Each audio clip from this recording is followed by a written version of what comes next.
Good morning, good afternoon, and possibly good evening, depending on when you like to watch or listen to your podcast. I am Lance Malden, a.k.a. Eutychus Knockout. This is Eutychus Knockout Audio. Perhaps you like to listen to your podcast sitting down, on a walk, on a run, or maybe you like to sit in your office, volume high, right when the pastor comes in and immediately try to turn it down as fast as you can. Maybe that's like you. Today's topic is Joys of Pastoral Ministry. This is our first podcast with a varying guest, and I'm so excited that I have encouraged my Pastor Dr. Reverend Kenneth McNeill, to be on this one. Thank you for being a part of this podcast. I'm glad to be a part. Thank you, Lance. Yeah. And so I'm going to start this podcast off, if I can pull my phone up quick enough. I want to start this morning off with some scripture. Comes from 1 Peter chapter 5, verses 1 through 5. It says, "So I exhort the elders among you, as a fellow elder and a witness of the sufferings of Christ, as well as a partaker in the glory that is going to be revealed. Shepherd the flock of God that is among you, exercising oversight, not under compulsion, but willing, as God would have you, not for shameful gain, but eagerly, not domineering over those in charge, but being examples to the flock. And when the chief shepherd appears, you will receive the unfading crown of glory.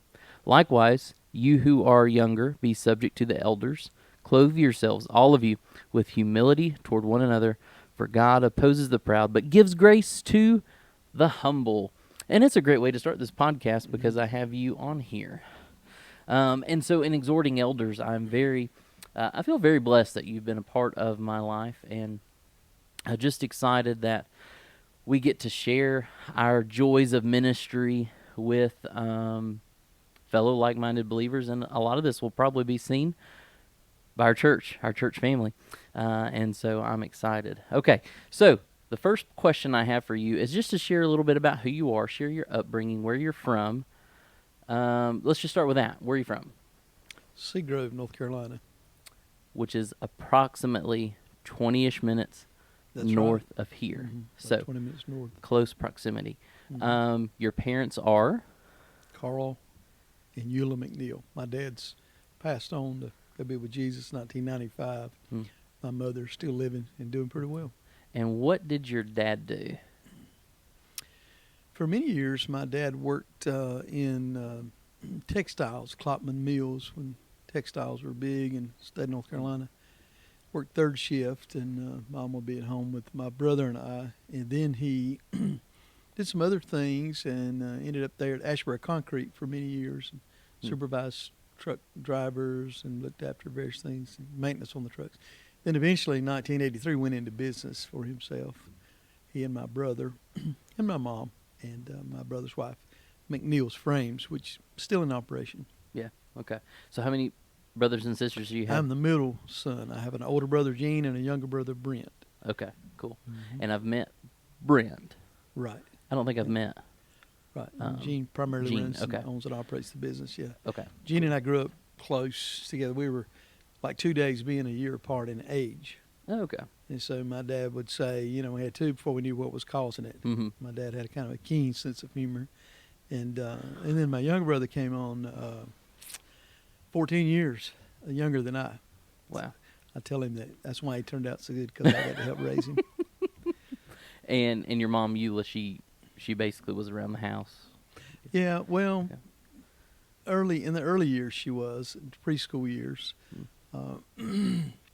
She and Dad both are really, really hard-working people. My mom's mother, Dora Crisco, died when my mom was about 13. She says she kind of became, or she was 12 or 13, she kind of became the biscuit maker. And her dad, Emmett Rowe Albright, raised 7 children by himself. I think that was certainly formative for my mom and influenced the way she lives life and how she approaches things. But with the 7 kids, they raised tobacco. My grandpa turned pottery, and he worked in textiles. and was just a really hard-working fellow. Yeah. I think that shows through your whole family, which we'll get to in a minute. Yeah, there's a strong, deep work ethic on Yeah. both sides. Yeah. So talk about Sherry a little bit. When did you meet Sherry, who is your wife? Yeah, that's right. Yeah. Sherry, we met when technically I saw her at a ball game. I was thinking, and when you said you were going to ask me about family stuff. I saw Sherry. I must have been about 13, and we had church softball teams. I saw her in the other dugout, and she was keeping records for the other team, and she's of course a math whiz anyway. But I remember seeing her and thinking how cute she was. I was about 13, so she would have been about 10 or 11 probably. But then we officially met. Were you playing ball? Years later. I was keeping the book too. Books. Believe Oh, it or okay. not. All I'm right. terrible with math. But, I was playing, kind of part-time playing, second string stuff, and keeping the book too. Anyway, so that's the first time I saw her. But then we met at a summer camp. Some years later, I was 15, and she was 12. And my good friend Michael Bean invited me to go to a Christian camp that my wife Sherry's dad was operating for the summer, or had put on a few weeks in the summer. Anyway, we were there together, and I met her there, and was immediately drawn to her. And I could go on, and I got lots and lots of stories. That's part of the dilemma of this podcast is 30 minutes, and I got stories. Well, we were sharing stories, just about, kind of the hardships. I mean, some of the, like, how deep, like, ministry stories can go and how real it gets, like, really quick. And, so for this one, we're not going to share many of those. We're going to be sharing the joys of ministry. Yes. So Sherry, she works for Modern Woodman now. Yeah, that's right. How long she been with Modern Woodman? She's a financial consultant there with Modern Woodman, and does investments in insurance and all kinds of things, and does income tax work as well. She's real smart, and I've got more degrees, but she's the smart one. Yeah. Or the formal degrees. She's got a lot of certifications, but it's interesting looking back at those years in family life, and I think until I was in my probably in when I did the D-Min work in 4 through 2007, I did not realize really fully how much those formative years. I knew they were important, and we call them formative years for a reason, but in your family of origin, I did not quite see as much the depth until, say, 06, 07. We did some stuff at D-Min work at Campbell called Family of Origin Therapy. Well, we really talked a lot about our childhoods and how things were growing up. Yeah. The good stuff, the bad stuff, the painful stuff. And even now, after close to 40 years in pastoral ministry, I realize that those formative years impact and have impacted how I do ministry, how I've done ministry, how I do ministry even now. Yeah. So, lest we run past that first question too quickly. Yeah, well, I think I did. I jumped ship right there, but I was going to ask. That's all right. You met when you were 15. Yeah. Right, and she was 12 or 12. 13. Okay. Yeah, sure. And then you got married. 1982, after we had dated about approximately 5 years. 5 years. So how old were you then? Sherry was 18. I was 21 when we got married.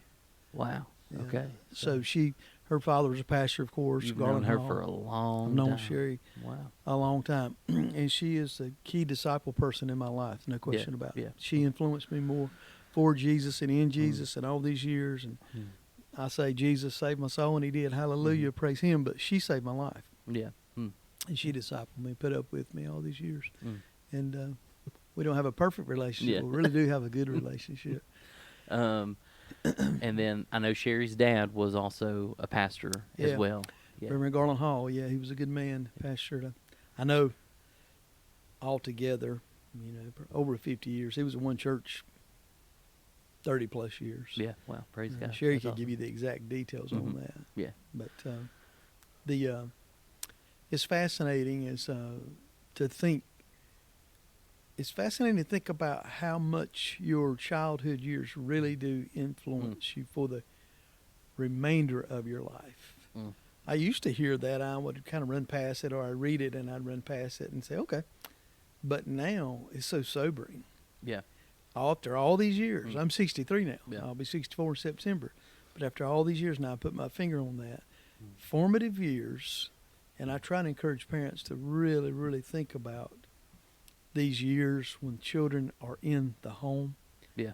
All the folks who make up that network for children and young people. And of course, we have some issues in the culture now that are of great concern, a lot of challenges and parental challenges and a lot of debate about various kinds of things. But it is worth noting in a podcast like this where you're looking at the joys of pastoral ministry, it really is worth the time to take the time with me or anyone else, that I think you'll interview Lance. And by the way, I'm very proud of the work you're doing with the podcast, but it's worth settling in and helping and allowing your guest, like me, who will be interviewed, to spend a little time. And I've given some, even yesterday, I spent some time thinking about family of origin stuff and home stuff. It's worthwhile. It's some of the, I had one of the professors years ago who said that he asked the question, do you bless your family roots? I said, what in the world is he talking about?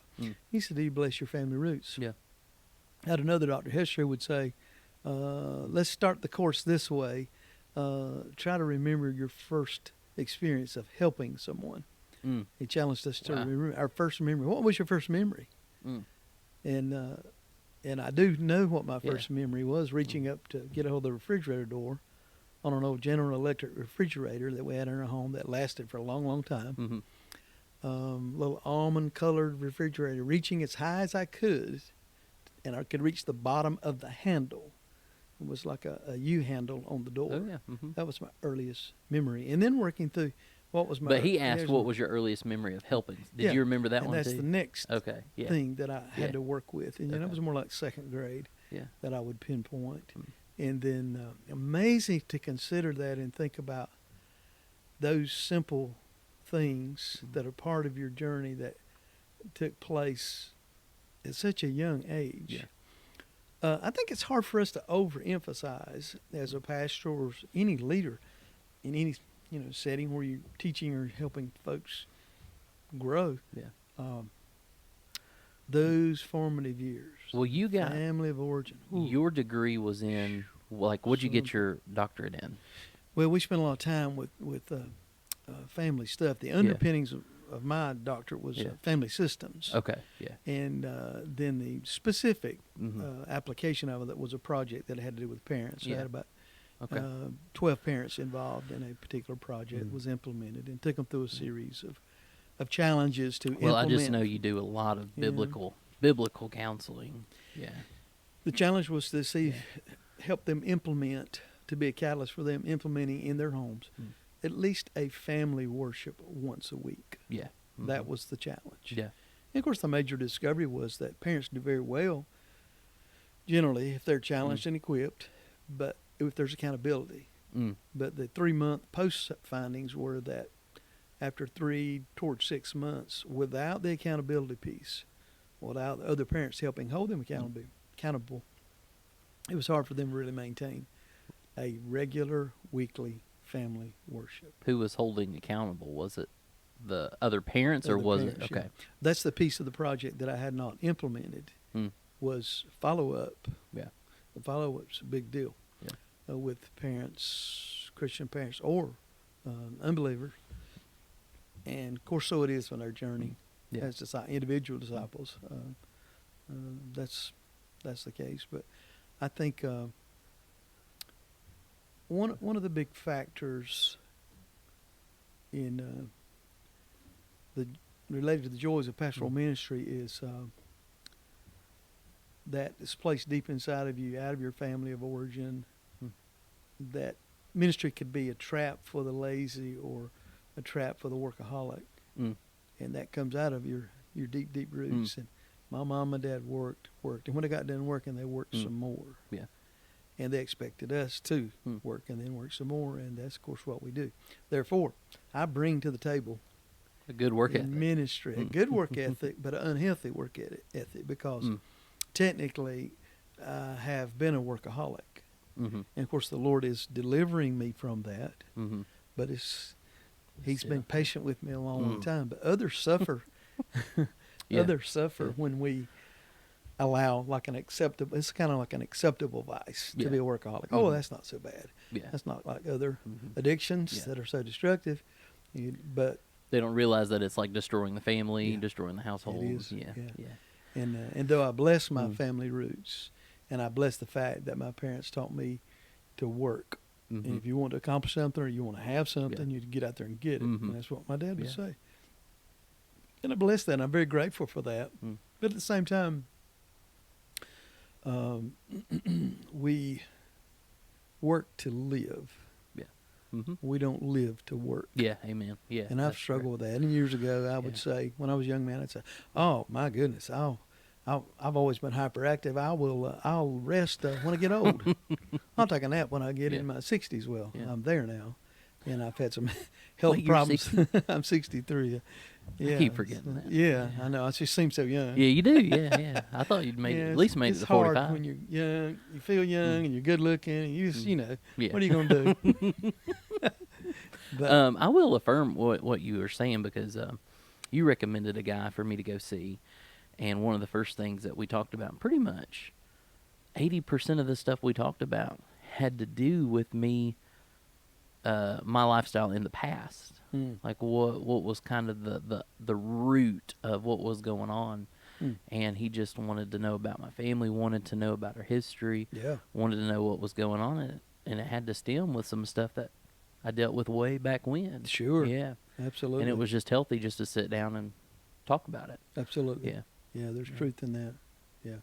You can do that, dig around, scratch around. And, we when we did emotional family of origin therapy, we call it. It was very, very emotional.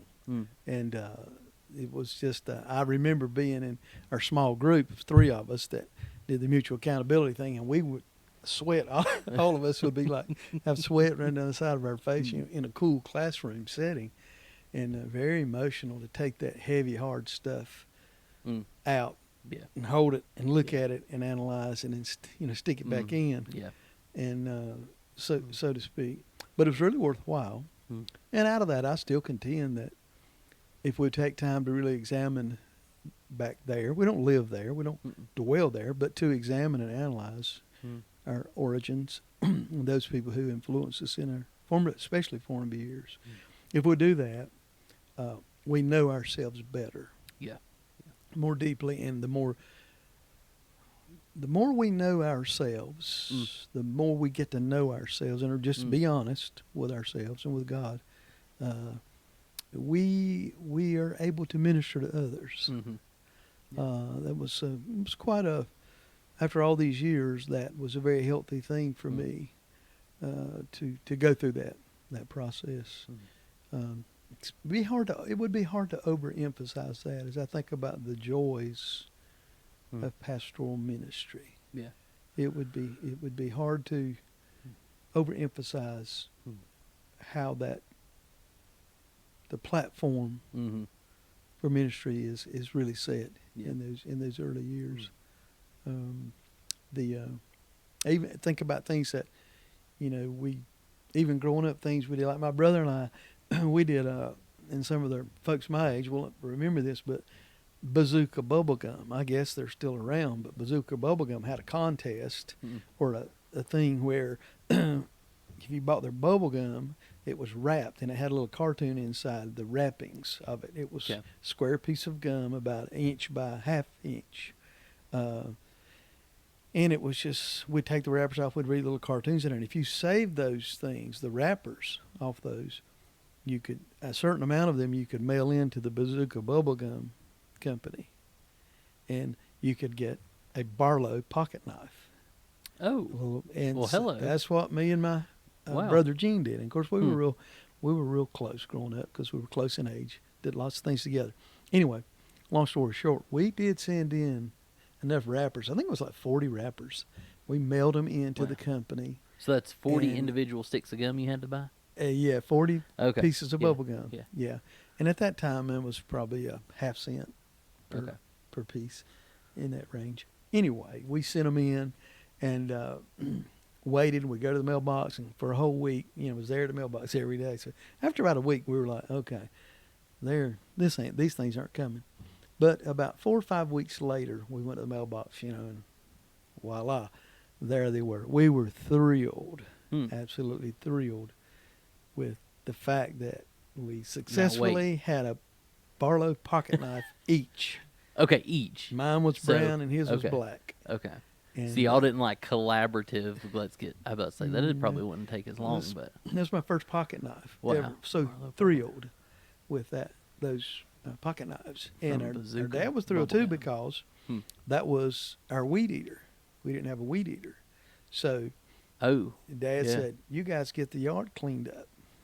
Clean up around these trees, and Hmm. I'll do some more and stuff." And so we took our Barlow pocket knives and we held them between our index finger and our thumb, Mhm. and we weed eated around the trees Wow. and made things look good.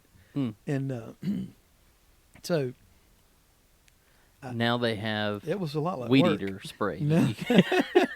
They have lots of means for doing that kind of thing. But that's a shaping thing. Yeah. Oh yeah. Yeah. That's a lifelong shaping thing.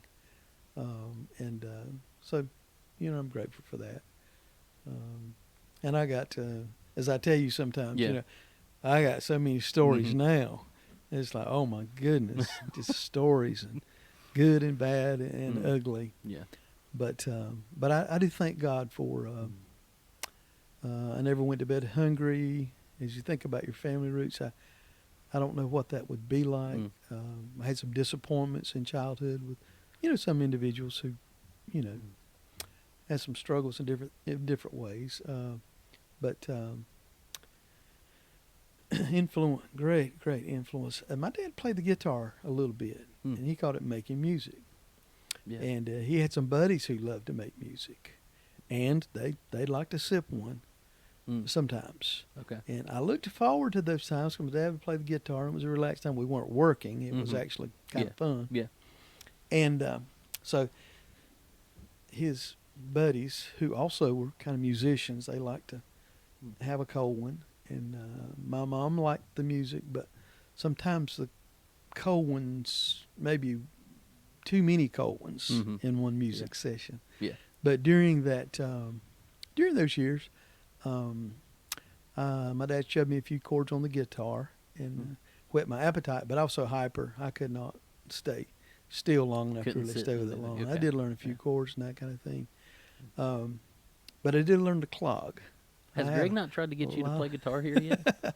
I played a song one time here. Did you really? And Okay. he said the other day that he thought, you know about Greg, our Yeah, worship yeah. pastor, Mhm. yeah. He said he thought that was pretty good. Sherry and I did a song one time, one that I had written, and she and I did together. Anyway, it's just interesting to think about all those influences and Mm. impacting, Yeah. and the impact of that years later. The music making part of childhood. In fact, fiddlers conventions. Are you familiar with what fiddlers conventions are? I'm guessing it's a convention for fiddlers. They still have them occasionally, but many years ago when I was a child, say 9, 10, in fact, I saw my first real fist fight at a fiddlers convention. That's another story Oh, for another yeah. time. Hmm. But my dad loved fiddlers convention. He loved good music and bluegrass particularly, guitar, banjo stuff. So local schools would have fiddlers conventions where they invited local musicians to come in and play instruments, bands, groups, singles, soloists, and that kind of thing. And we looked forward to those. He'd say, "We're going to the fiddlers convention now," like on a Saturday night, and it was sort of a seasonal thing. I believe fall of the year. But anyway, I look forward to those because my dad knew I liked to clog or kick my feet, Mm-hmm. and he'd get in the back rooms where the groups were rehearsing to go out on stage because they were competing against other bands there'd be a little prize money and trophies. Anyway, some of the guys would be playing, and he'd say, "Go ahead and kick it off," and I'd kick around, and I think they call it clogging. I think what I was doing was clogging. Anyway, that was a unique experience. They would throw dollar bills at my feet, and the harder I would kick, I was probably 9 or 10 years old, the more dollar bills they would throw. Yeah. So I'd pick up a few dollar bills at Fiddler's Convention. Okay. But that's a real fun memory from growing up. I don't know what all that has to do with the joys of What stuck out in your mind? ministry. Good story. That sticks out in my mind.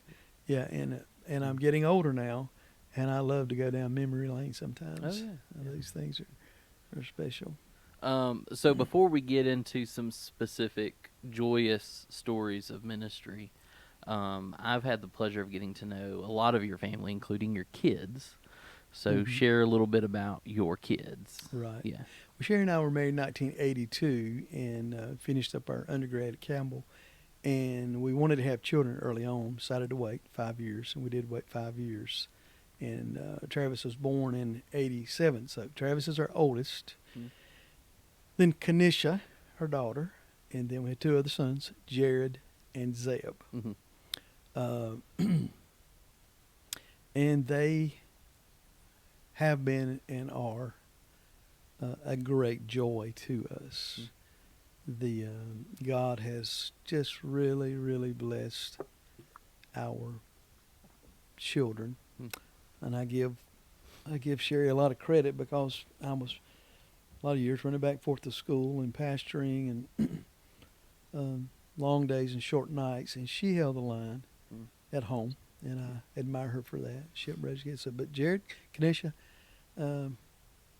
Travis, Kenisha, Jared, and Zeb in that order. I keep forgetting Travis is older than Kenisha. Yeah, Travis is the oldest. Yeah, so from 37 down to age 22. And I'm not too good with details. So Wait, 22? Yeah. Zeb's 22. Travis is 30. Oh, 37 or 38. 22. Okay. Yeah, but I guess that's one of the greatest joys of.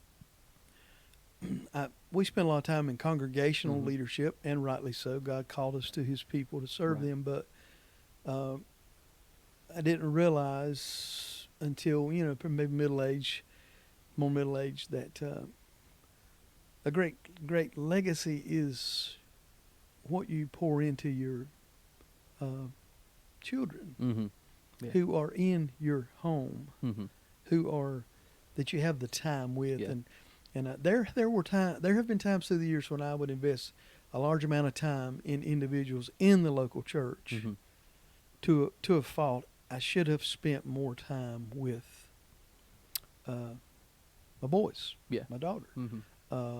Sometimes they took second place to the congregational demands, and much of that was self-inflicted. But quite honestly, I could have done a lot better at home and spent more time with them. But God has really blessed them. Very grateful for them to be leaders in local churches, to be involved in missions and evangelism, leading and sharing for the cause of Christ, for the gospel. Brings me great joy. That would be near the top, if not the top, if you want to know about the joys of ministry, because really, starts at home. Starts at home. Start at home. And I know it's a little bit different with pastors because maybe I'm not trying to, guard you or anything, but or help your cause. But I know with a lot of jobs, you're able to go work 9 to 5, come home and let your hair down a little bit. That's but right. Pastoral ministry. That's a good point, Lance. You're really not able to do that as much. Of course, I can't do that at all because I don't have any hair up top. Yeah, I've noticed that. Yeah. We love you anyway. Yeah, mine migrated, as some people like to say. But yeah, it's kind of like having a doctor or, somebody from the medical field. You really don't come home and do that. You see somebody on the side of the road, they're obligated to stop. Sure. If somebody calls you, and I'm sure you've taken calls at midnight earlier in the morning where you've had to been like, I got to go to the hospital or I got to go to this place and this place. Right. And so you really don't get to put your hair down too much. But Sure. Yeah, it is it's a 24/7, and even in a medical practice where you perhaps have a partnership.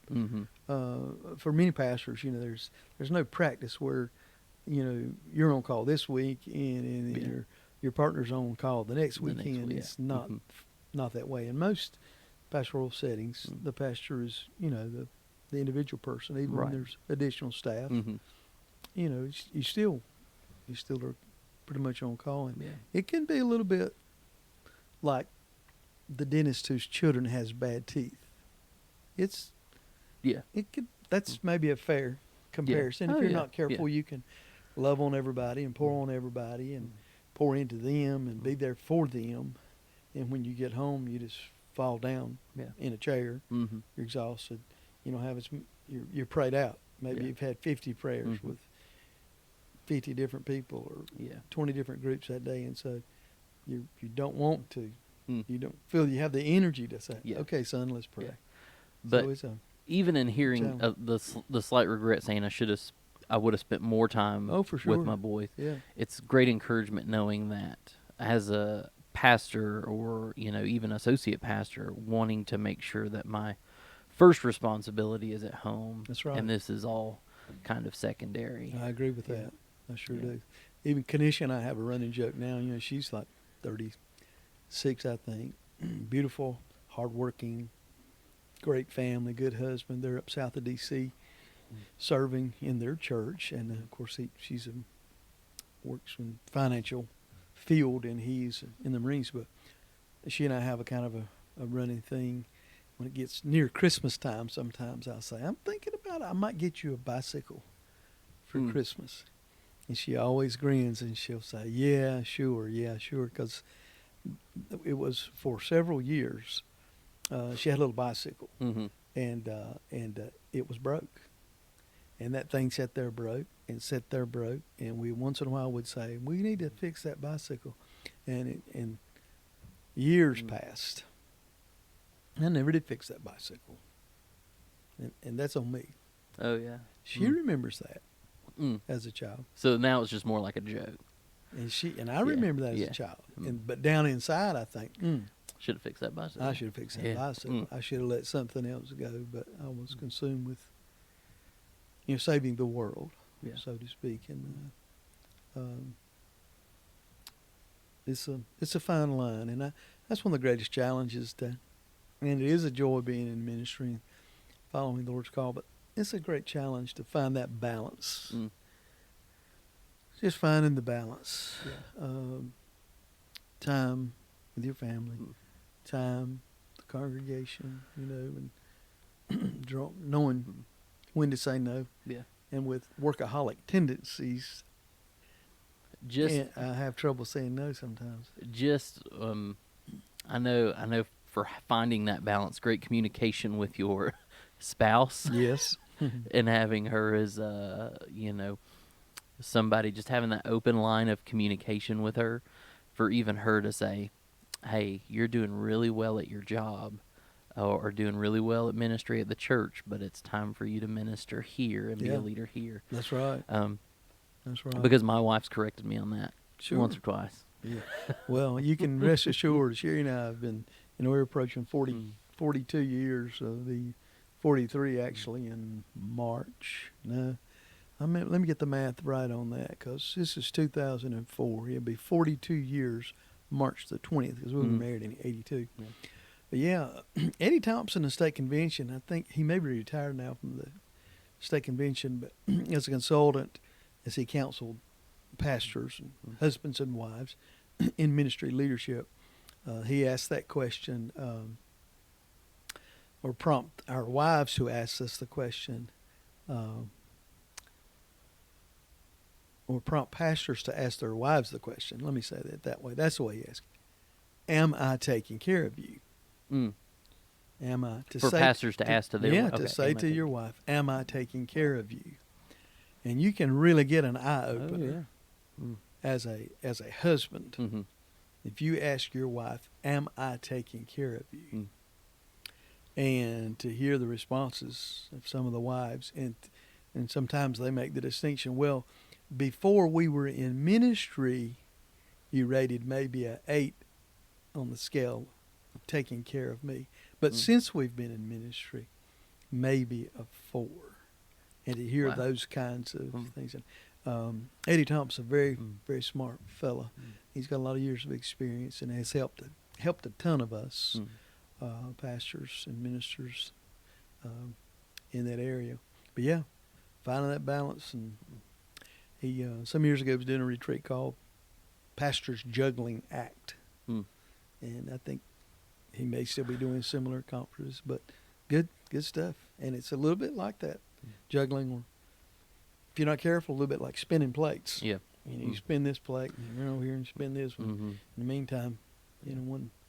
Which is bad because I can't do either one of those. I can't either. Yeah, I can't either. So let's talk about your ministry here at Robbins. And I think, hang on, let me just check. Yeah. We may have to wrap it up rather soon, but talk about your ministry here, what brought you to... no, hang on. Let's talk about this. Let's talk about your call to ministry. Oh, Are you okay talking about that? Yeah, that's fine. Yeah, let's talk about your calling to ministry and what that looked like. Sure. Well, the call to ministry, it's kind of, for me, it was kind of a painful ride. The Lord brought Sherry into my life. Of course, she's been the key disciple person in my life. Jesus saved my soul, and he used her to save my life. Because I'm impulsive. Years ago, really impulsive, very hyper, and she just helped settle me in the faith. And her roots were deep in Jesus, very deep in Jesus when I met her. At age 6, she began to pray for the husband she would marry, and she would say to the Lord every day, please send me someone who will, at age 6 now, send me a man who will love me, be faithful to me. All that there was an extended family crisis that prompted her to pray in that fashion.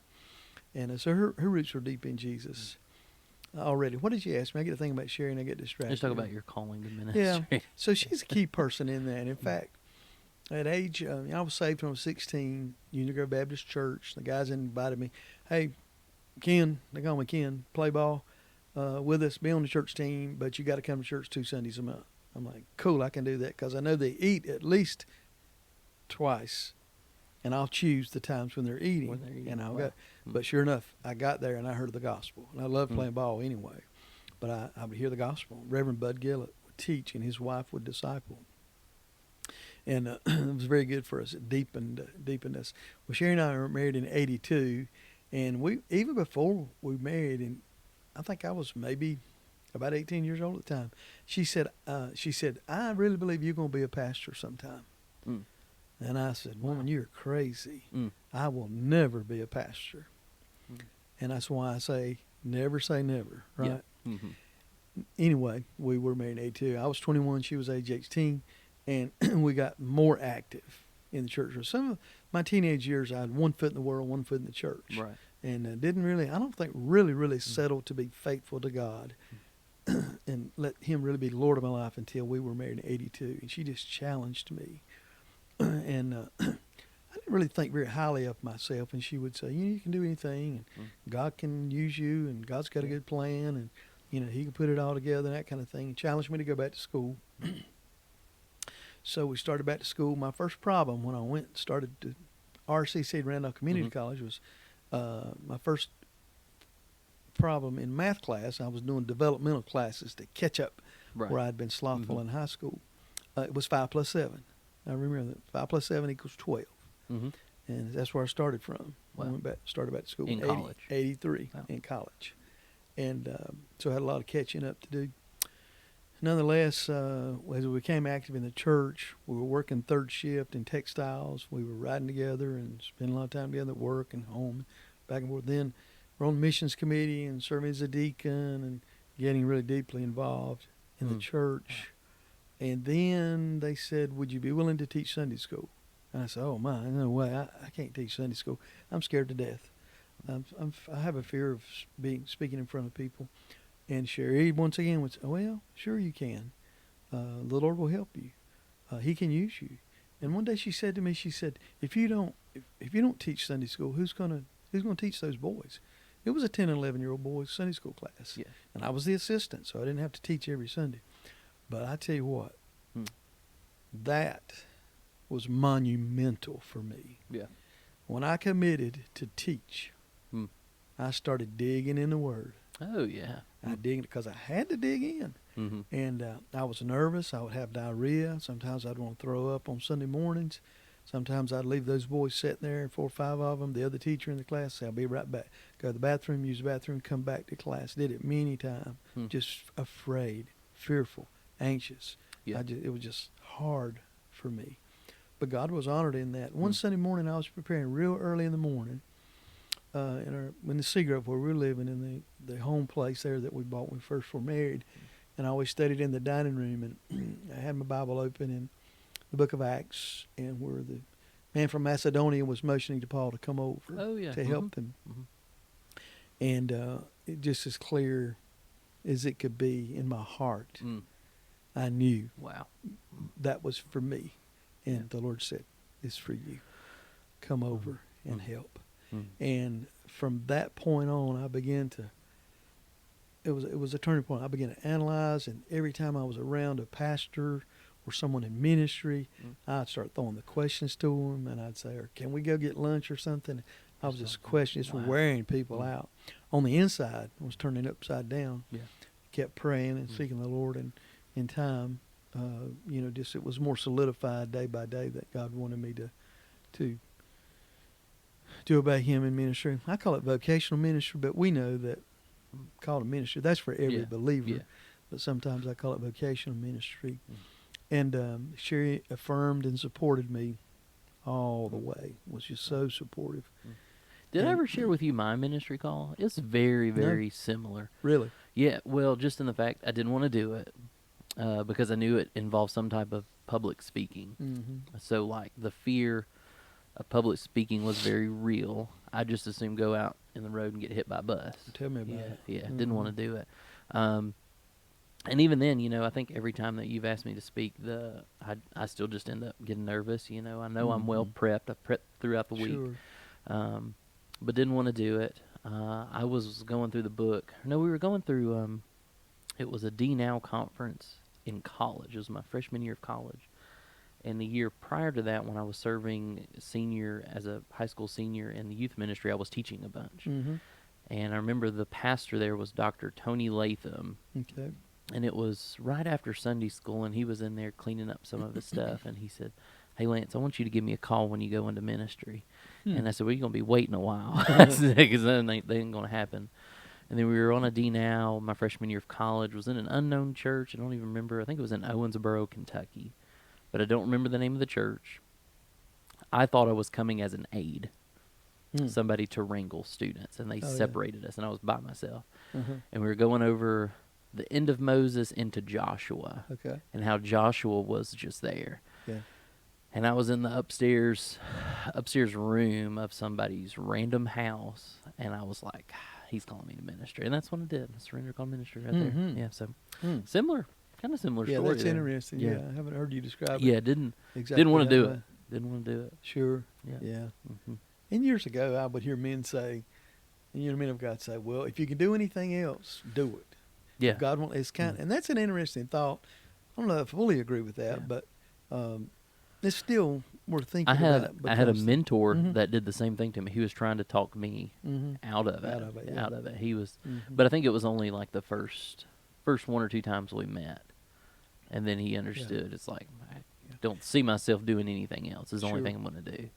I still believe that the call to ministry really is a call to ministry. I don't. I hear some folks talk about, I chose to, go into vocational ministry, and I really believe that really is more of God. I do. Yeah. I still believe it's a sacred thing, and I think it's not. It's just not something you can say, well, okay, I think I'll do this is what I want to do. That wasn't my journey. I can tell you that. And it's not. I'm doing this because I'm good at it, or I'm doing this because I'm qualified. Though, God gifts us. Most and He of my shapes us mentors for- are in that same kind of area to an extent that they weren't really looking at going into ministry, and it was more of the Holy Spirit prompting them and pushing them, Sure. them being kind of put in positions of leadership, not that they would ever. If I didn't know that it was a God thing, Yeah. I can assure you I would not have made it Yeah, these yeah, years. And when you hit the low spots, and there's a lot of joys, but there are some low spots. Mm-hmm. Sometimes more than we would like to admit. Yeah. But in those times, if it weren't for knowing that, Mm. this is a God thing. Yeah. This is Yeah. an eternal thing. This is a kingdom thing. It is. I'll stand before God one day and I'll give an account. Mm-hmm. What do you do with what I gifted you and called you to do? Yeah. And that's as real as I know it can be. There was a guy here that I was trying to push into just teaching a Yeah. little bit, and he says God's not called me to do that. Right. He was just so, he was like pointing me to the verse where it was like they'll be judged with a greater strictness, and he says, I don't believe God's calling me to teach right now. Yeah. He said maybe later on. He says, but Right. that's not for me. Yeah. And so It's a Yeah. it's a sobering thing. Yeah. Very serious thing. so we've got to wrap up. Our time has expired. Yeah. And so the last thing that I want to do is talk about book recommendations that you might have. Do you have any? If you don't, I've got several. You go ahead and do Yeah. yours. Okay. I thought you might ask about that, and I can give you one. Okay, give me one. I'll give you one that's not.